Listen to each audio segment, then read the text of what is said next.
I think we believe that it's as important to have an outstanding workspace as it is to have an outstanding product. And so we want to make sure that our workspaces are inspiring our employees as we hope our product is inspiring our consumers every single day.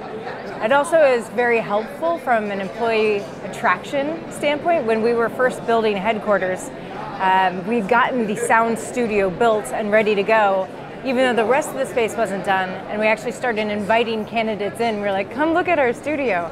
Because people who work at SoundCloud tend to be incredibly passionate about music, a lot of the times that actually really helps push them over the edge to have them come and join a startup that was in a little bit riskier stage than some of the other offers they may have had.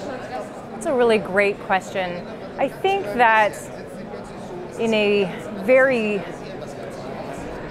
clear way, it hasn't necessarily been taken into the design of the different cultures.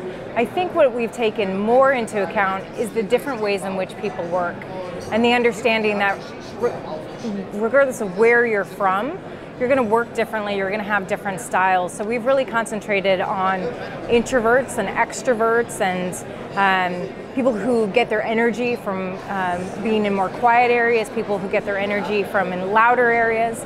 An understanding of time zones and cultural differences insofar as we have offices that wake up to 250 emails.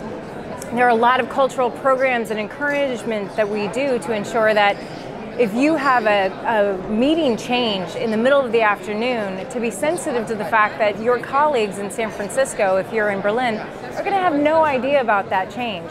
So those cultural sensitivities of designing the programmatic side of how we work together to be sensitive to those differences. So the way we come up with the designs is multifaceted. First and foremost, we work with our brilliant architects for the design vision. That's Kinzo, based out of Berlin. But we also do special work groups where we get our employees together to talk about what have they experienced that they need? What do they experience that they need to have done differently? And then with New York, when we designed New York, we were able to look at headquarters and to see what had worked there, what could we improve, and so it's this constant iteration process.